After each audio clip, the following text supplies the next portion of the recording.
આજે અમે આવ્યા હતા ઓબલ્યાસણમાં ચમક આજે અમારા મિત્ર ભાવેશભાઈના દીકરાનો આજે જન્મદિવસ હતો એટલા માટે ભાઈ પાવભાજીનો પ્રોગ્રામ રાખ્યો હતો. એટલે ભાઈ અમારા ખોડિયલ પ્લાઝામાં અમારા પ્રજાપતિ એક ભાઈ હતા તો કીધું લાવો, બધા કહેતા હતા કે ભાઈ પાવભાજી જોરદાર બનાવો, એટલે અમે ભાઈ આવ્યા હતા પાવભાજી લેવા માટે. એટલે ભાઈ અમારે 100-7 પાવભાજી લેવાની હતી અને ભાઈ ફૂડનું નામ છે ચસ્કો ફૂડ કોર્નર. એટલે ભાઈ એકલી પાવભાજી નહીં મળતી હો, બધો જ નાસ્તો તમને મળી જશે. વડાપાવ છે, દાબેલી છે, સેન્ડવીચ છે, પપ્સ છે, પાવભાજી, અલ્યા રાતે મંચુરિયન મળે છે.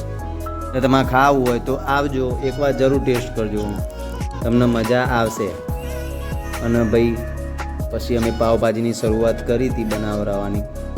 ભાઈ ડુંગળી નોખીને ભાઈ કુબી નોખીને બધું ફ્રેશ જ માલ છે, એવું નહીં કે ભાઈ પડી રહ્યો અને તમને બનાવીને આપી દીધી ગરમ કરી. તમે જશો ઓર્ડર આપશો એટલે જ બધું બનાવીને આપશી.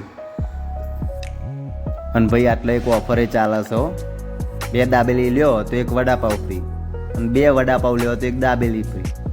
હો સાચું જ કીધું છે મેં. એટલે જો તમારે નાસ્તો કરવો હોય તો આવી જજો.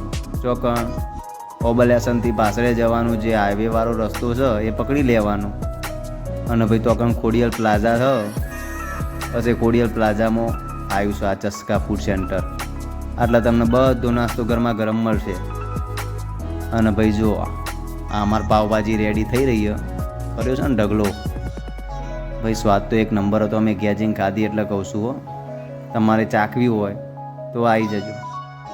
કહેતા નહીં ભાઈ પ્રજાપતિના હાથમાં ભાઈ જાદુ હોય, એ કંઈ પણ વસ્તુ બનાવે એટલે જોરદાર જ બને. માં અન્નપૂર્ણાનો એમના ઉપર હાથ છે ભાઈ. અને ભાઈ જોઈ લ્યો, આ હું કહેતો હતો 2 દાબેલી સાથે 1 વડાપાવ ફ્રી, 2 વડાપાવ સાથે 1 દાબેલી ફ્રી. અને આ બધો ભાવ લિસ્ટ છે ભાઈ, બધું રિઝનેબલ ને વ્યાજબી ભાવે આપું. તો તમારે ટેસ્ટ કરવો હોય તો આવી જજો ચોકણ ચસ્કો ફૂડ કોર્નરમાં. આ બીજા બધા ભાઈઓએ પણ આવ્યા હતા. અને જો ભાઈ અમારા પાવભાજી માટે અમારા ડબ્બા તૈયાર કરી દીધા ભાઈએ. અને ભાઈ ઓર્ડર પર ઓર્ડર હતા, અમે બીજો ઓર્ડર આપવાના હતા, પણ એક બીજો મોટો ઓર્ડર આવી ગયો તો 25 પાવભાજી બનાવવાનો. એટલે ભાઈ અમે ભાઈ કીધું રવા દેવા હતા, ભાઈ કાલે રાખીશું. અને ભાઈ જોઈ લો, ભાઈ ગરમા ગરમ પાવભાજી બનાવવાનું ચાલુ થઈ ગયું છે. અને ભાઈ વરારો એવી ઉડતી હતી ને, અને સુગંધી તો એવી આવતી હતી કે હાલ ખાઈ જઈએ.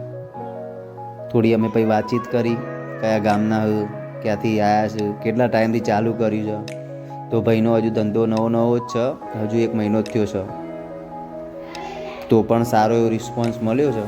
આગળ જતાં 1-2 વારમાં એમનું સારું એવું નામ થઈ જશે, મને એવું લાગી રહ્યું ઓબલ્યાસણમાં. તો તમારે એકવાર આવજો અને જોજો ને ટેસ્ટ કરજો, અને કેવું લાગે કમેન્ટ કરી મને કહેજો. અને જો ભાઈ અમારી આ પાવભાજી પાર્સલ થઈ રહી છે. અને જો આ બધું વેજીટેબલ કટિંગ કરીને રાખ્યું છે, અને બધું ફ્રેશ જ હોય હો ભાઈ. એટલે ચિંતા કર્યા આગળ આવજો, પ્રજાપતિ સારું ચોખ્ખું અને સ્વસ્થ ખવડાવશે તમને. અને અમારા દેવભાઈ વડાપાવ બનાવતા હતા, એટલે મેં કીધું લાવ પાવભાજી સાથે સાથે તમને વડાપાવ એ બતાવી દઉં. ભાઈ વડાપાવ એ મસ્ત હતું ભાઈ, અમે ખાધું હતું. એટલે આટલો બધો નાસ્તો મળી રહે ગરમા ગરમ. તમારે સમોસા ખાવા હશે તો એ મળી હશે, દાબેલી, વડાપાવ છે, મંચુરિયન છે. તમારે આવવું હોય તો જોણકથી ભાસરિયા જવાનો જે રસ્તો છે, બ્રિજની એક્ઝેક્ટ બાજુમાં છે ખોડિયલ પ્લાઝા, તો તમને ચસ્કા કોર્નર ફૂડ મળી રહેશે. તો એકવાર જરૂર મુલાકાત લેજો, અને લાઈક કરતા જજો, ફોલો કરતા જજો, અને શેર કરતા જજો. હા મારું ઓબલ્યાસણ હા.